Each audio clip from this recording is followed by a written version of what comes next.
Assalamu alaikum туғандар. Азамат Қасеев Тоң районының ең грамотный агрономы азыр өрікті бұтап. Абрикосты бұтағанды көрсетіп қойылы. Түшімділіктің көп емесі натыйжалуу бул бутоодон болот да. Чала бутап, туура эмес буталганда абрикостун сапаты дагы түшүмдүүлүгү да аз болуп калат. Кээ бирөөлөр бар, мен жылда эле бутайм, абрикос чоң. Анан туура эмес бутагандан түшүмгө кирбей эле өсүүнүн эле үстүндө болот. Бул немени бутаганда, алма абрикосту бутаганда 1 жылдык өсүм сөзсүз минимум 20 сантиметр да, ең акыркысы. Бу да канча экен? Мында 1 метр болот да, бул жакшы да, бул өскөнүч. Анан эгер 20 сантиметрдей ылдый болгондон кийин 2 жылдан кийин түшүм начар болуп калат да, майда болот. Көп болот, бирок майда болуп калат. Ошон үчүн өзгөчөлүктөрү бар, абрикосту бутагандыкы, алманыкы. Абрикостун эң оптимальный варианты бул 1 жылдыктарды 70 сантиметр тышкы бутакка каратып кескенин эң. Ошондо мына көрүп атпайсыңарбы, абрикостор жайылып, жакшы өсүп турбайбы? Ушундай сапатка жетет да. Атат эгер мына бул жерден ылдый кылып кесип койсок, абрикос 3-4 бутак берет да. Анан ылдыйраак кесип койсоңор, бул жерде бүт эле вегетативный масса болуп калат дагы, өсүп кете берет. Анан түшүм мөмө гүл түшүм берчү гүлдөр жок болуп калат да. Ошон үчүн абрикосту тышкы бутакка 70 сантиметрден кылып кесиш керек. Мына бул жерден 2 пайда болот, 3 пайда болот. Кайра бирөөнү алып саласыңар, мындан да ошентесиңер, ошондо абрикос жайылып жакшы өсөт. Анан эч качан да өйдө мындай кеспеш керек, 1 метр. Анда силердики бул жерлер жылаңачтан калат. Бул эски убак болчу, көрдүңөрбү, мурун туура эмес буталгандан жылаңачтан калганда. Ошондой болбош үчүн 70 сантиметр тышкы бутакка карап коюш керек. Анан ички бутактан лишнийларын алып салыш керек. Өйдө өскөндө. Мына могулдагы конкурент деп коет, муну да алып салабыз. Андай муну кайра тышкы бутакка 70 сантиметрге кесип коебуз. Ошондо кайра эме болот. Жайла. Анан мындай эме болгондо көрүңөр, бул бутакта уже 15 тетиги жер 25 сантиметр, бул 2 жылдан кийин майда түшүм болуп калат. Ошон үчүн колдон келсе анда азыр ара калып калыптыр. Бул жерден алып салыш керек. Ошондо мындан кайра 1 жылдыктар күчтөн өсө баштайт. Ошондо абрикос жакшы түшүм берет. Мындай 50-60 сантиметр өсүп берип турган бутактар дайыма жогорку сапаттагы түшүмдү алып турабыз да. Бул дагы лишний болуп калат. Мына муну 70ке тышкы учурга которуп коебуз. Ал эми мындан конкурент бул. Алыш керек. Үйүнөн алып салыш керек. Андан кийин муну 70ке тышкы бутакка кесип коебуз. Муну көрдүңөр, мына жаштар бар да. Муну бу жерден алып коебуз да, кесебиз. Анан бир 2 жылдан кийин муну бу жерден кесип салабыз. Бул эски бутак болуп калат, түшүм майда болуп калат. Мунуку түшүмү чоң болот.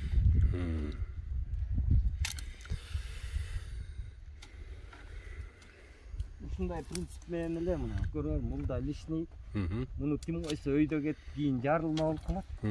Буларды жаш бутакка перевод этип.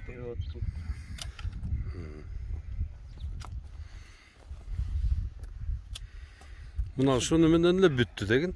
Анан ушул кээ ушул бутоочуларды айланайын кессе эле берет го. Кескен сайын баягында эркек шак чыга берет да, эркек бутак. Анан ошон үчүн баланс сактап туруш керек. Мындай чоң бутак болсо 4-5 бутак турабы, ошондо бирден эле жылыга бирден чоң бутак алып коюп турула бүттү, жетет. Ал жанагы кескилеген сайын өскөнү тамыр менен үстүнүн балансын бузбаш керек да. Үстү слабыйлап калды, үстүнөн бир бутак кесип койсоңор тамыр күчтүүрөөк болуп калат деп калат. Ана жанакындай кескилегенде тамыр аябай күчтүү болуп калат дагы. Болгон эркек бутактарды болгон бир жылдыктар чыга берет да, ошон үчүн камчы бутак чыга берет. Кайра кийинки жылкыга бутаганга баш оор болот. Азамат, тетигин дагы көрчү. Мынанда. Мына ушуну.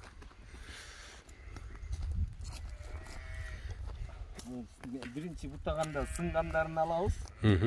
Андан кийин ичин караган Бутактар. Эң бутаганды да эчтеке мындай көп бутаганды билбесеңер жок дегенде ичкилерин алыш керек, сынган бутактарды алыш керек. Биринчи ушуларды тазалап аласыңар.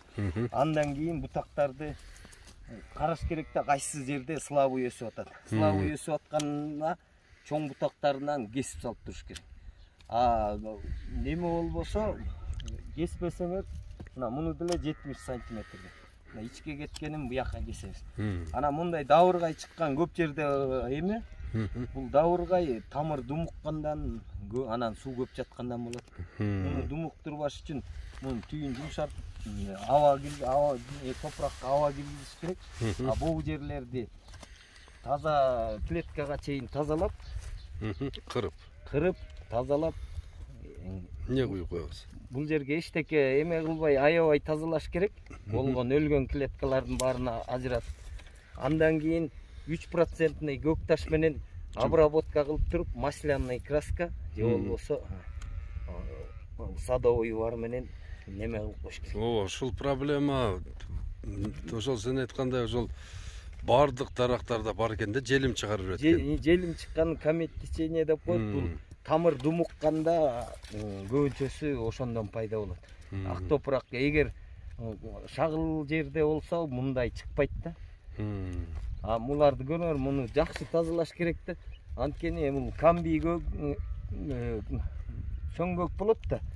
Ошон үчүн боо жерлерге кичинекей эле бирдеме калып калса мишейт боло берет. Ошон үчүн мунун баарын аябай эле тазалап туруп эле, мындай коркпой эле тазалаш керек. Муну тазалап таптаза кылып туруп, андан кийин көк таш менен обработка кылып коюш керек. Анан муну жасаганды сок жыла электе эрте жасаш керек. Эгер сок жылып кеткенден кийин кескилеп жасасаңар, кайра ого бетер чыга берет. Мындай кылып тазалап туруп эле көк таш, андан кийин сонун медный купорос туугандар, медный купорос менен эле обработка кылып коесуздар. Анан бул аябай слишком көбөйүп эме болуп кетсе, просто монда жаш бутактар бар экен, бул түшүм бергенге жетишет да. Эгер бир жылдыктар жок, слабый болуп неме болсо, анда бул жерден эле кесип салып, кайра жаңы обратный ростко кое бериш керек. Ошондо жаңы бутак чыгып, ошондон жаңы неме чыгат. Ошол кыскача. Муну дагы берип айтат болсо. Кетишке кетиребиз. Буну дагы кетирип коебуз тышкага карап. Могул слабыйраак өсүп калыптыр. Мындай кылсак эмдиги жылы булардан быйыл чоң-чоң бутактар чыгат. Муну дагы бул жерден кесебиз. Тигини берип айтат болсо. Болду, муну кете берет. Кыскача ошол. Жакшы. Эме черешняны көрөсүңбү? Черешняны кесип койгом мен. Кесип койдуң беле? Бояктарда эмне бар? Алма барбы? Алмалар бар.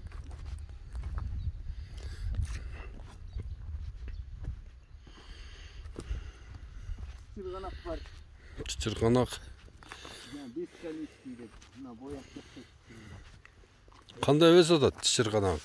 Чычырганактын бул өйдө жагы слабыйраак болуп калды. Ылдый жагы жакшы. Булар слабыйраак болуп калды. Анан мындан ылдый көрүнөт, ылдый. 3 сорт бар болчу, ошо 3-нчү сорту жакшы экен. Мына чычырганак туугандар, чоң алайлык туугандар, чаткалдык, нарын, ысык көлдүн суук жерлери. Мына ушул фундук жакшы болот да берги, Азамат. Фундук өлөт ушундай погодага.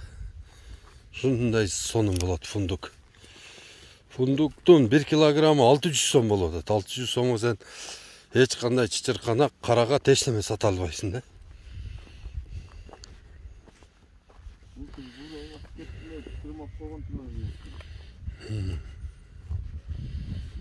Öyle jagı başka sort bolsa, bol yerge teyin başka sort. Mına çıçırkanak doğanlar. Boyu şunçalik bolat. Аябай түшүмдүү болот.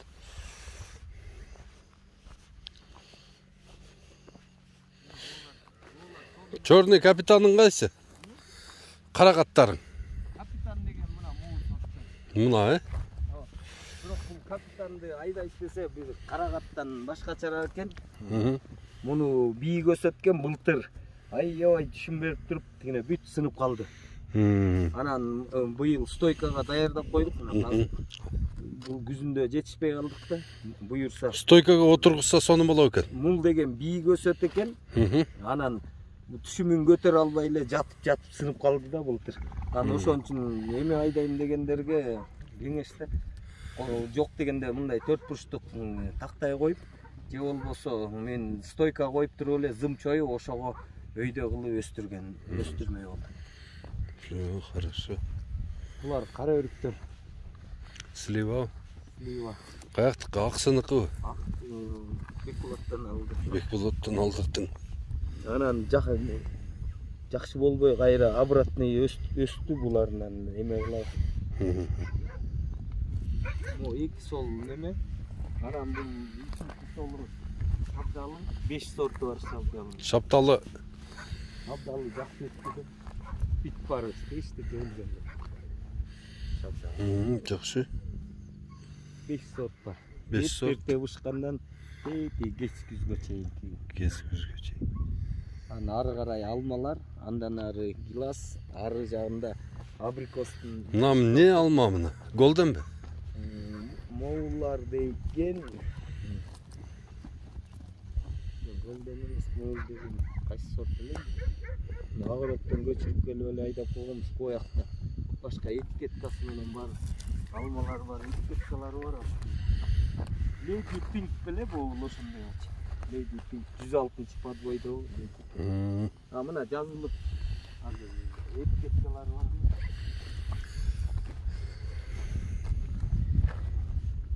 Orange red. Kids orange red.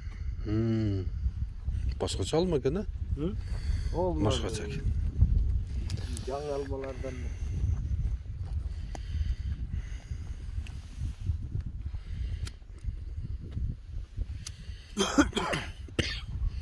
Burada acılaydı. Lan tigilerge жаңы sort almalardan aydayn деп атасың. Моди Женева Ирли сол бар. Ошого каптык. Жакшы. Капилка болду. Мында капилный пали. Капил. Буга биогумус жетпейт экен. Ошо жана видео биогумустарды ушуга апкелеймер. Биогумус ар бирин түйүнө бир 4 килограммдан берсең сразу башкача болот чөт алма. 2 килограммдан берейин деп атам, анан биогазовый эффлюентке сүйлөшүп койдум 10 тоннага. Буюрса ошону алып келип, ар бир 10 литрден берсек, 1200дөн ашык көчөт барбы? Мынаны баягында капталдатып эктиң. Метод менен кылалы дегенбиз. Стойкасы ордон элек зымдарын таштап койгонбуз, буюрса аракет кылып атабыз. Жакшы. Арасынан өтүп калгандары бар, аларга драгана желтый опылительдер коюлат деп эметип койгонбуз. Арасындагыларга. Бул бир жөөкпү? Бул бир жөөк. Экинчи жөөк, бул башкача, бул башка метод. Анан бул жерге дагы импортный көчөттөрдөн айдайын деген. Кокон гиластын жаңы түрлөрү. Кордия, артский ишел ошон. Кордия бияка кеч болуп калбайбы? Biraz erтерагын айдашың керек да. Айдасам бу деген ойдо. Бир хотя бы жок дегенде бир 20 күн. Бул ятта грушанын жаты, анан мондан ары карай абрикос жакшы өсөткөн бар. Абрикос өзү ысык көлдүн темасы экен, бирок баягы абрикостун жакшы сортторун айдаш керек экен. Бул жерде меники шалак бар. Королевский поздниор, анан Кактын 3 сорту бар. Как боло турган, Кактардын 3 сорту. абрикос менен жакшы беришет. Шалак берди кандай? Эрте гүлдөй экен? Шалак малын деле гүлдөйт, бирок бул жер жылуу. Биздин айылдан эң биринчи чыккандардан килограмм 90 сомдон кетти башында. 90 сомдон бердиң, Анда эң биринчи терилгени 90дон кетти алма. Мына ушуларды неме кылгандан кийин эми мынанын үстүн стойка коюп антиградный сетка менен сөзсүз тосушуң керек да. Ошону тосуп алсаң, Пайда түшүрө баштаса, эме кыла баштайсың. жылга түшүм аласың да ошону. Жыл сайын түшүм болот.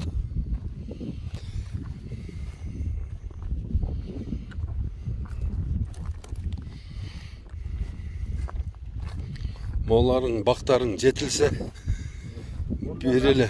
Ташын тергенбиз кояныңа балдар менен. Бояктын ташын терсеген. Буларды алса ортосун айдаткан. Бир сире айдатып туруп мусталы бар анда. Мына ушул жерден бери полностью гумус берип, жерди семиртире беришиң керек да.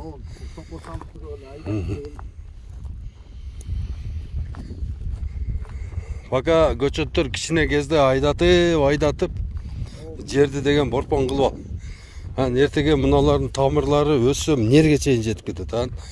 Сокко салсаң да, эмне салсаң тамырларын жула берет да.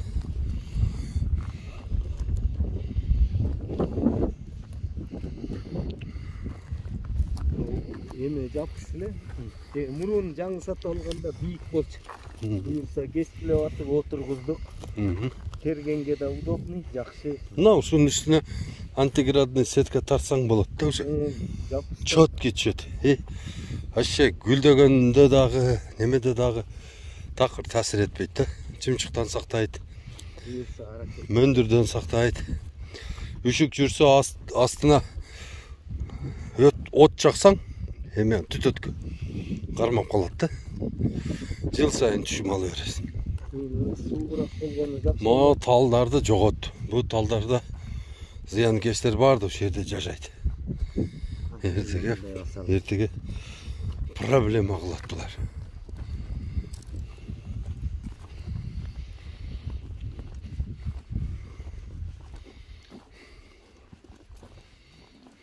Молар кандай сорт? Мулар простой эле абрикос, мына мо лимонка. Полный лимонка кылбапмын деп калдыңбы? Жок, бул жерде деген мен сатып алгам да, азыр жакты лимонка көп айдагам, ар жакта лимон. Конечно, августу күтүп отуруп анан кийин 20 сомдон, 25 сомдон сатпай туруп, сразу эле биринчи болуп бышырып туруп 90-80ден сатып алсаң эң жыргалы ошол. Мына туугандар, Азаматка Сейиттин багындабыз. Бир сыйра бутап, бактарын бир сыйра мониторинг кылып чыктык. Бактары жакшы. Кудай кааласа түшүмгө кирип, акча болгондон кийин калган жетишпегендерин полный жасап алат. Бардыгыңыздар баг отургузгула мына. Дүйнө жүзү азыр баг отургузуп атат. Биз дагы баг отургузушубуз керек туугандар. Ассаламу алейкум. Рахматуллахи ва баракатух.